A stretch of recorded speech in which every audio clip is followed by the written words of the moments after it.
When you think about businesses that are selling through the roof, like Aloe or Allbirds, sure, you think about a great product, a cool brand, and great marketing.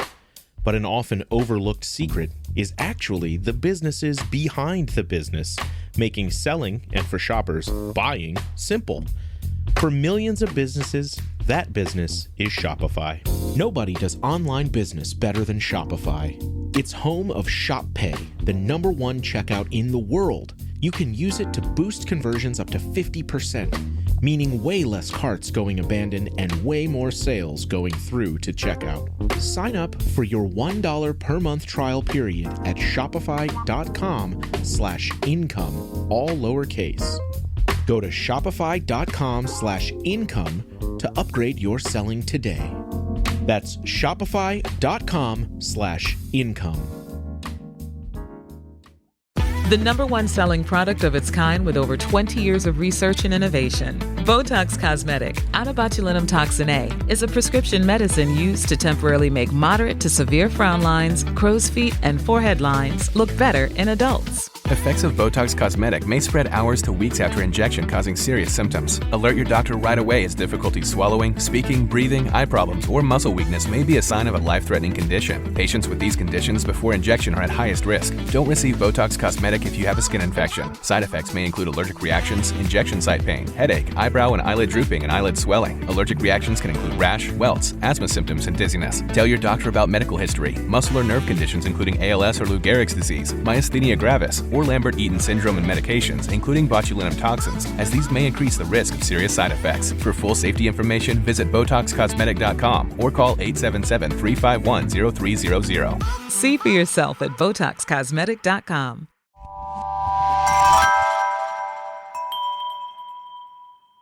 Slow Burn Media, Evergreen Podcasts, and Killer Podcast presents Who Killed, a podcast that provides a voice for the voiceless.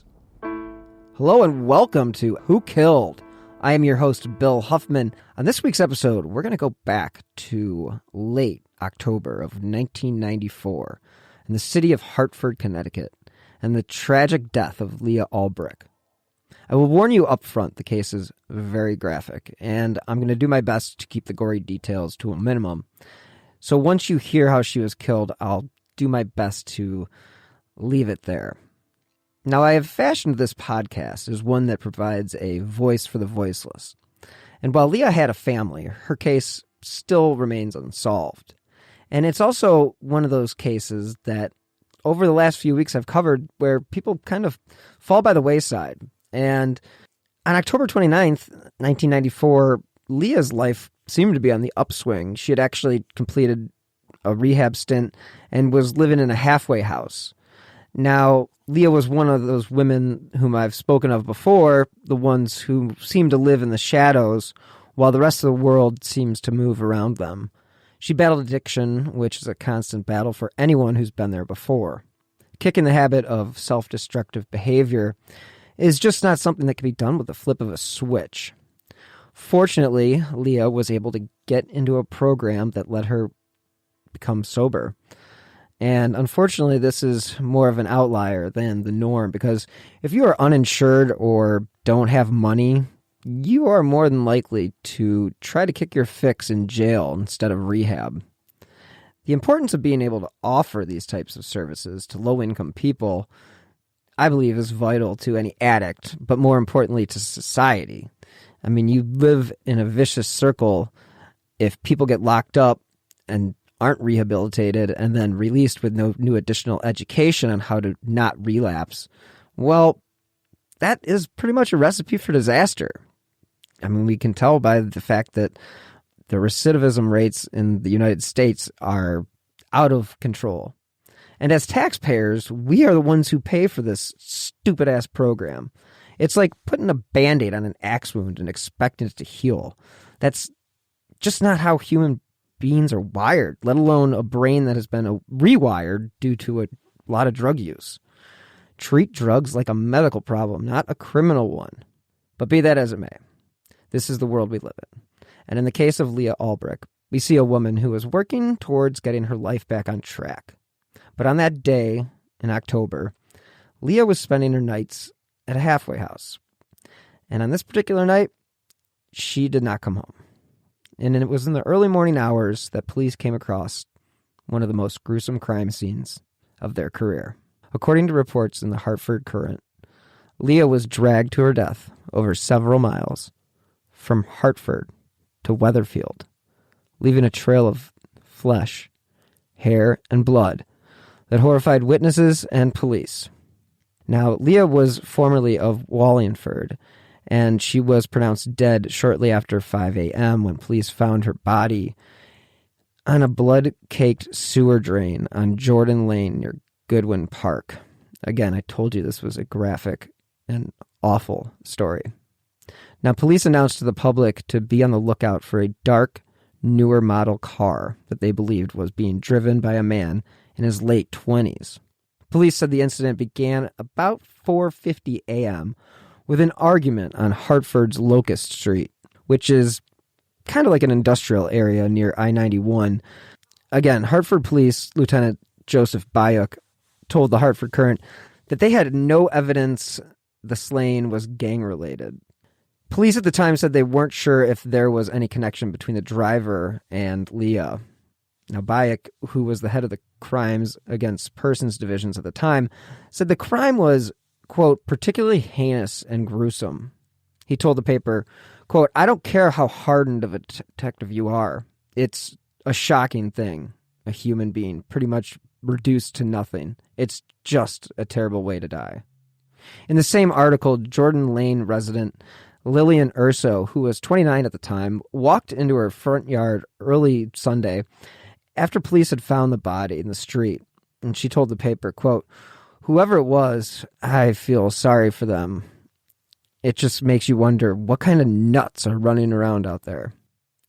At the time of the discovery, police couldn't find an address for Ulbrich. Now, I mentioned that she had been living in a halfway house, but again, this is 1994, and the internet was still very, very new. So it wasn't easy to track down Leah's family.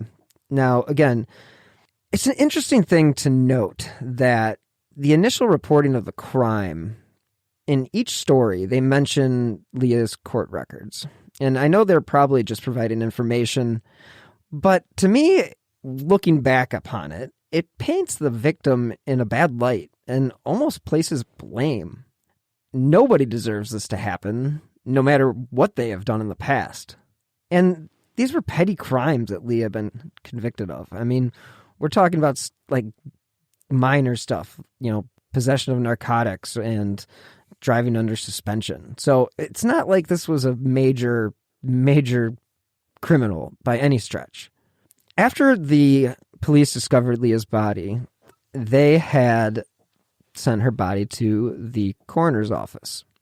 And that's where the gruesome details were determined. Now, basically, what had happened is she was dragged for 4.5 miles.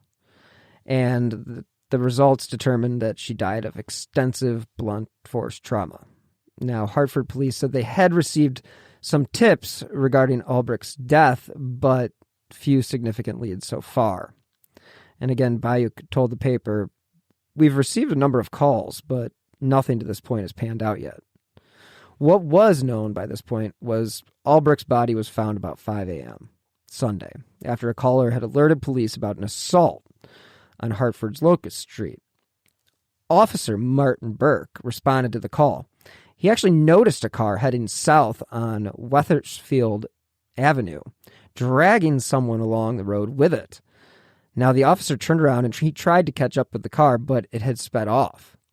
Ulbrich's body was discovered by the officer by following a trail of blood that led to a sewer drain on Jordan Lane in Wethersfield, just east of the Ridge Road intersection at the south end of Goodwin Park.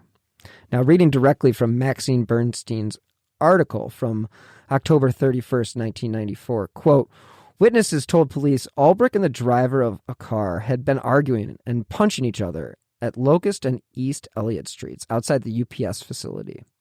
The argument ended up abruptly with the driver taking off as Ulbrich hung from the car," Bayek said. Police said they suspect Ulbrich was either pushed out of the car or tried to escape from the vehicle, but her arm was caught in the seatbelt. Now, some residents on Weatherfield's Jordan Lane had reported hearing a woman scream, leading police to believe the victim was alive as her body skidded along the street. It's just tragic. And Bayek said police have not been able to establish whether Ulbrich knew her assailant, as I mentioned before.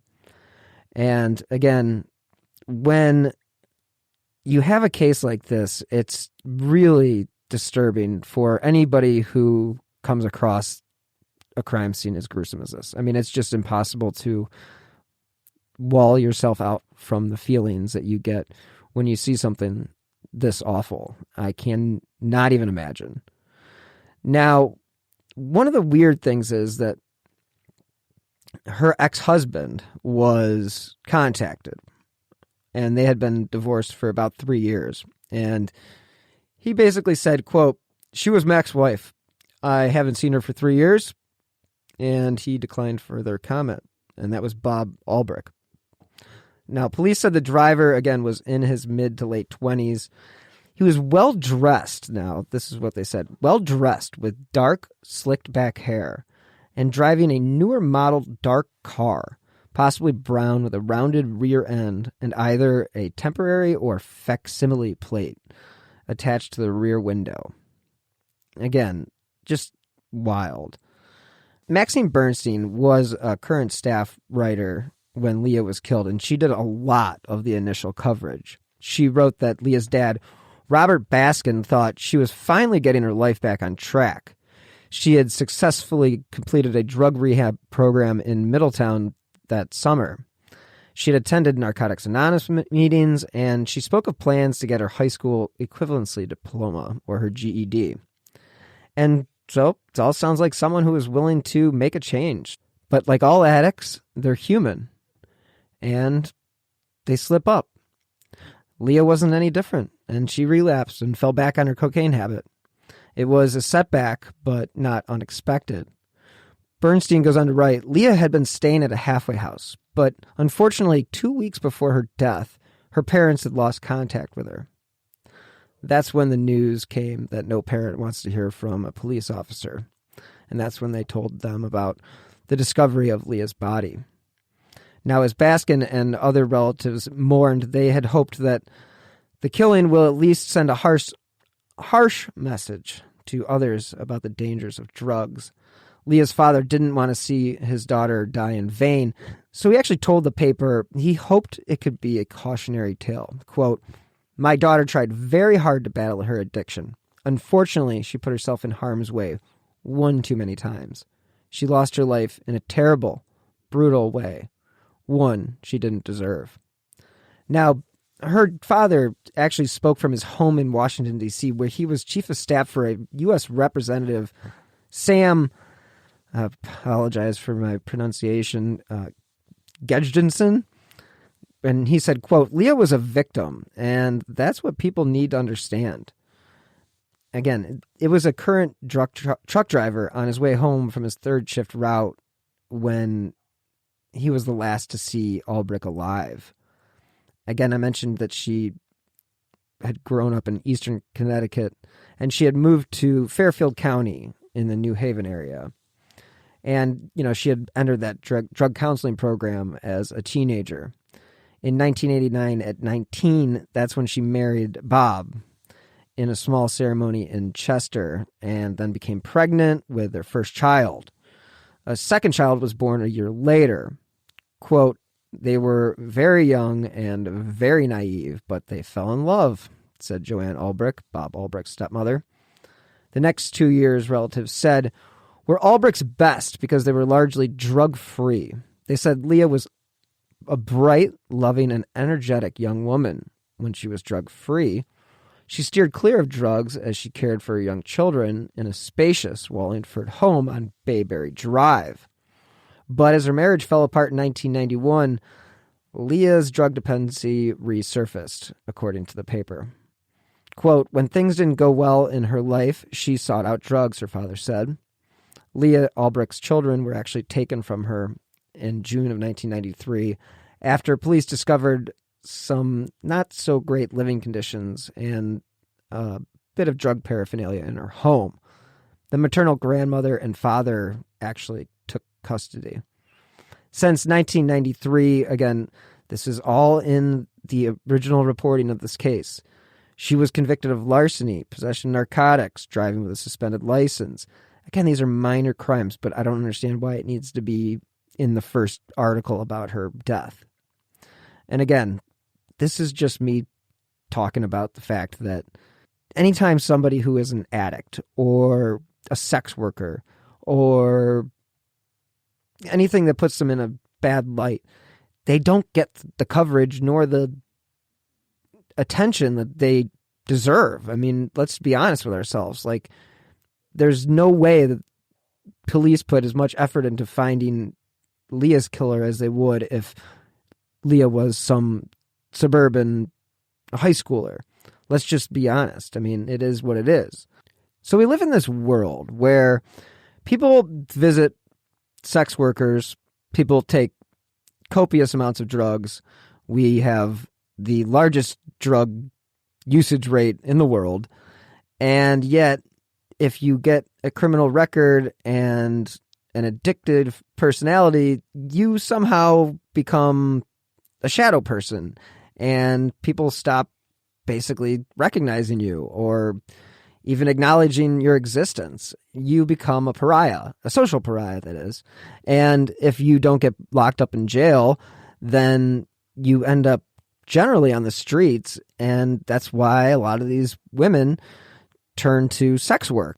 It just creates a vicious cycle that basically never ends well. So if we don't acknowledge the problems at hand, then we are going to end up back where we began. And that is with people like Leah falling through the cracks. I mean, if you're a drug addict or your history has some criminal record, you aren't going to get the service from the police that some common citizen might get because of your past record. And that is clear. And I don't think that you can argue that anymore. I mean, I think if you look at the cases that I've covered throughout the 100 or so episodes that I've done, a lot of them have to do with women who have kind of fallen off the grid and live on sort of that gray area between, you know, homeless but not, and, you know, living a sort of nomad lifestyle. And it is sad that people like this, like Leah, end up where they do, which is dead. And, you know, it's not to say that they deserve it, because they don't. I mean, they're just doing what they feel like they need to do in order to get money to, you know, provide for their habit. And again, if they were in rehab, I know she was in rehab and she relapsed, but this is one of those cases where if you have social workers, you have people who are cognizant that she hasn't been to the halfway house in so many days that maybe people should be looking for her. I don't know. I'm just pontificating on that.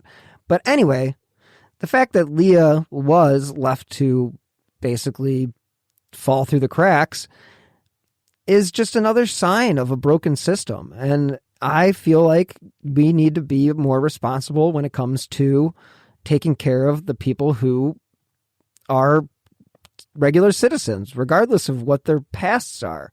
I'm not saying everybody deserves to be coddled and given a bed in a rehab facility. I'm just saying that we can be better people as citizens and recognize these issues as being health related and mentally related, not criminally related, because it's one thing that leads to the other. You know, it's the addiction that leads to the criminal activity. It's not the criminal activity that leads to the addiction. So what do? Do you treat the cause or do you treat the problem? It's just, you know, it is just a stupid ass system. Let's hear from this week's sponsor, BetterHelp.com.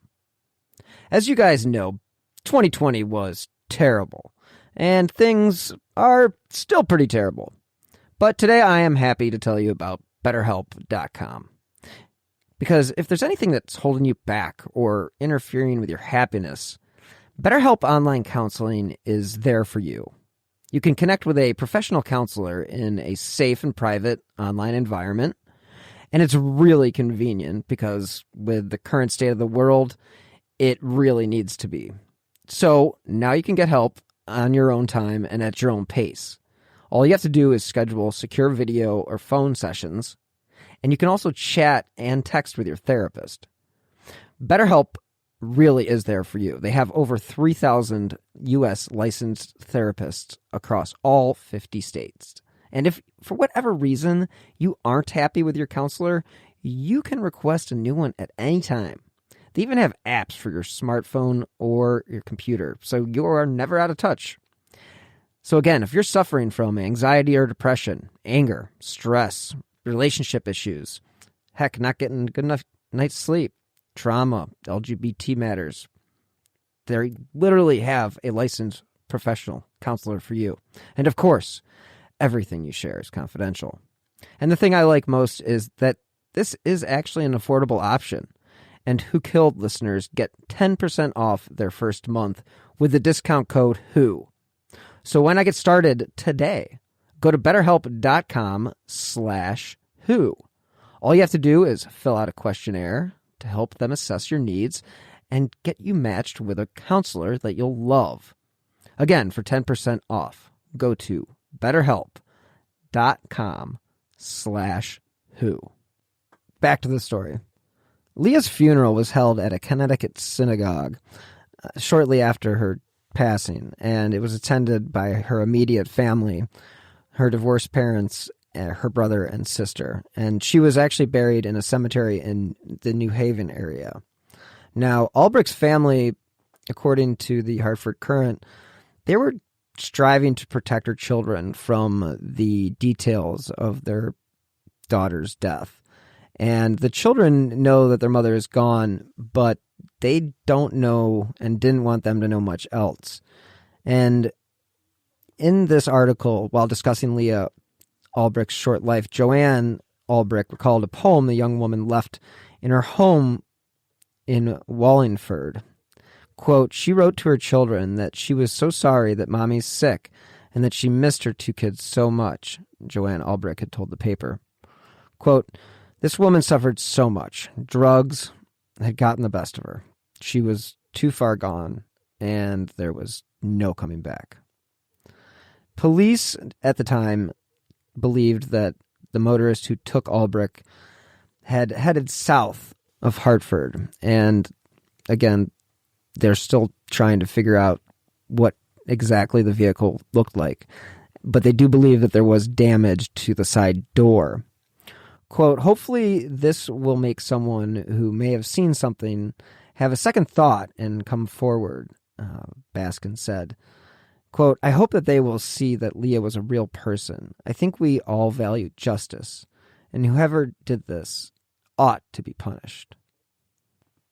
Something that's interesting about these cases that kind of gets overlooked, especially by the media that is covering them, is how the coverage impacts the family. And with constant coverage of Leah's death by the Hartford Courant, they actually received a letter to the editor from a family member of Leah. And I'm going to read it to you verbatim. Quote, the title says, Coverage worsens pain for a suffering family.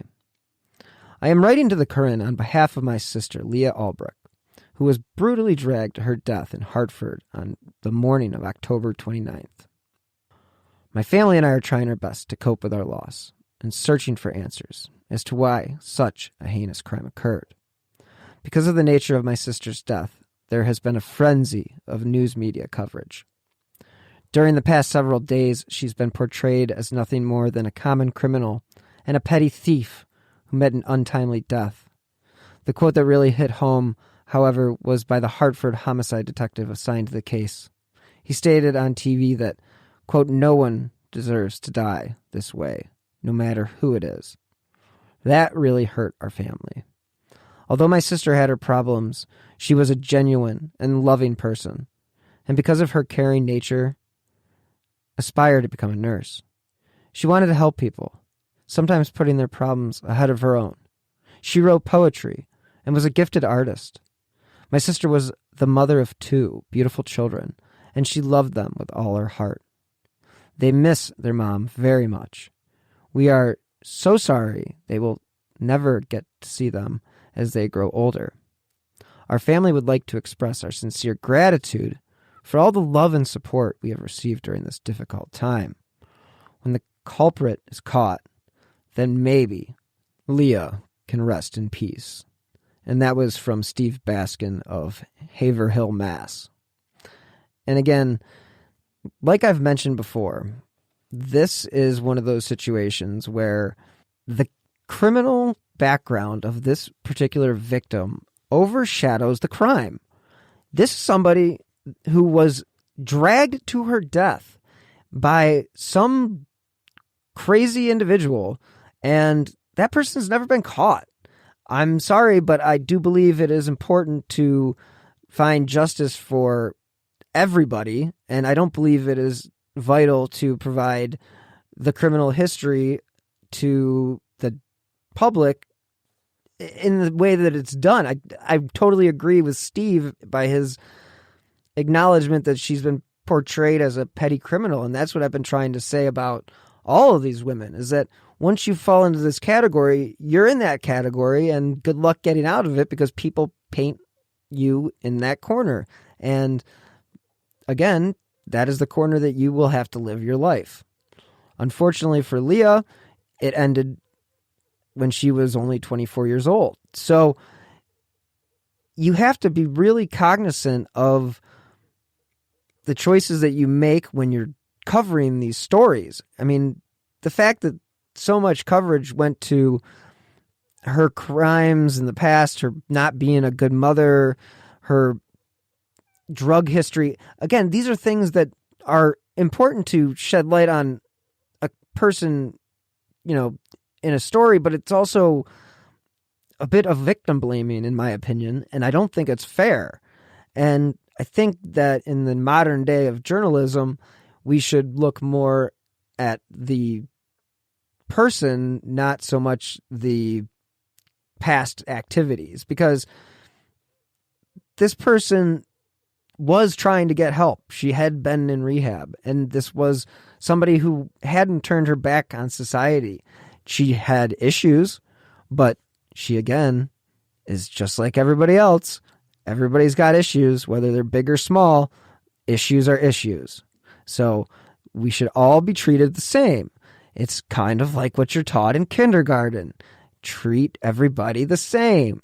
And that should be applied by the police as well as the news media. Because when you start to talk about somebody's criminal history, you are literally making that person out to be a criminal, even if they were minor offenses that really didn't impact who Leah really was.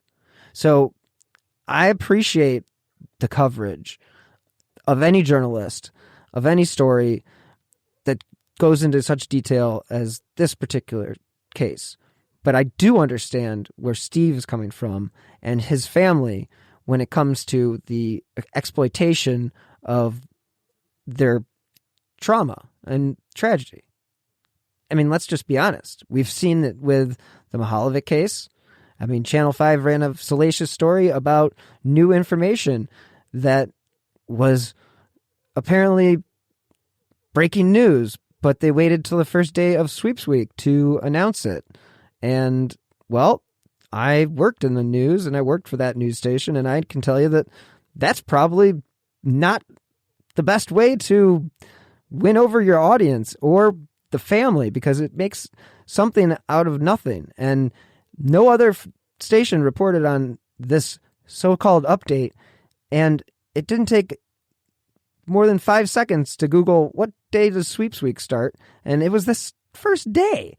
It's exploitative and it's unnecessary. Everybody should learn a lesson from that we can all be a little bit nicer to one another when it comes to the reporting on so-called information or new information, or the details of somebody's past, because those can all be misconstrued and can lead to basically victim blaming. That's it. So I want to jump back into one of Maxine Bernstein's articles from the Hartford Courant that did cover the case and was discussing leads. And in the article titled "Police No Lead Suspect in Dragging Death," basically she goes on to state that the Hartford police had been focusing on a particular suspect in the dragging death of Leah, but recent tests showed that fibers and paint taken from the man's car did not match those found on the victim or her clothes. Now, police did say that the man remains a suspect, but there is no substantial physical evidence that links him to the crime, and their investigation is continuing. Quote, "We do not have a lead suspect in that case," unquote. Now, Bayuk, commander of the Hartford Police Crimes Against Persons Division, was one of the first people that we talked about in this case. And again, he was there that day that the body was discovered. And he really wanted everybody to know that it was gruesome and unfair and not the way that anybody should die. So in this article, they discuss the fact that the past 2 months, the police had been centering their investigation on a 24-year-old who was currently in jail, and he was facing at least 8 counts of kidnapping and criminal attempt to commit sexual assault.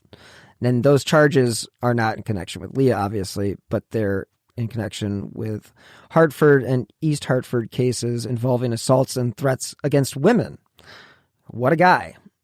Several of the women told police they were picked up in Hartford and taken to secluded areas in Hartford where they were beaten and forced out of a car. Now, police thought the man arrested in those beatings fit the description of the man last seen dragging Leah. Detectives did obtain a search warrant to search his vehicles, but one matched the color of the medium metallic blue paint chips found on the victim's clothing. But again, unfortunately, the recent forensic tests on the fibers and the paint chips showed no match. Now, there was at the time a $20,000 reward that had been presented by the governor, John G. Rowland, for information leading to the arrest of the individual involved in Leah's death. Again, this is a case that remains unsolved to this day. So where do things stand now? Well, police have ruled out the victim's ex-husband, ex-boyfriends, and any other close friends and associates after interviewing them. They said they all know at this point the killer is a white or Hispanic male. He was seen driving a dark-colored, small to mid-sized car, and again, there's likely damage or was likely damage to the right passenger door. Quote, "It could be anyone. It could be the person out there people least expect," unquote, Lieutenant Joseph Bayuk told the Hartford Courant. Now, again, Bill Fleming was the truck driver who was the last one to see Ulbrich alive. He saw a man striking the woman in the front seat of a car stopped on Locust Street in Hartford. Now, when Fleming turned around to see if he could help, the car actually had took off, and he could see Ulbrich hanging from the passenger side. Again, police know of at least one other person who saw the car at that corner before it sped away. An unidentified woman phoned police from a fire call box on Locust Street, and she told dispatchers only that a woman was being dragged by a car. And again, this is a witness that is never been discovered. And it's really kind of wild in the sense that she's never come forward, because if they knew who she was or interviewed her, they may be able to come up with more information. So it's really, really sad that this person did not decide to come forward. Zach Murdoch, a writer for the Hartford Courant, wrote in October of 2019 that despite a series of witness accounts and years of poring over evidence, investigators were never able to bring a case against a suspect in the 1990s. Again, this crime predated mainstream DNA testing, and so subsequent attempts to test evidence kept from the scene in the early 2000s also did not identify a suspect. But he wrote that detectives hope a fresh look at the evidence and a renewed public interest in the crime could jog long-lost memories or uncover new scientific evidence to finally bring Leah's killer to justice. Quote, "There are still people of interest in this case," Jacobson said. Quote, "We're utilizing new technology, so evidence submitted back in 1995 is being resubmitted, reanalyzed. Hopefully, those results will come back and allow us to do future interviews." I had mentioned the investigators focusing on certain cars, and at the time, now there was some witnesses who said that they thought the car was either a Nissan Altima or Maxima. And investigators actually looked at every single car and they were unable to come up with any evidence. Now, we know today that this type of incident would be captured on surveillance cameras from all sorts of different places, whether it's CCTV, ATMs, banks, you name it. There would have been one camera at least that would have captured this crime. And again, in this article by Zach Murdoch, he says one key witness, however, has never come forward. The woman at the corner payphone on Wethersfield and Elliott. Investigators even tried to entice the woman to speak to detectives in 2002 when officials announced a $50,000 reward for information in the case. And that is the maximum allowed in Connecticut. Quote, "Because of the angle, the lights, she may be the only person who got a glimpse of the suspect's face," Jacobson said.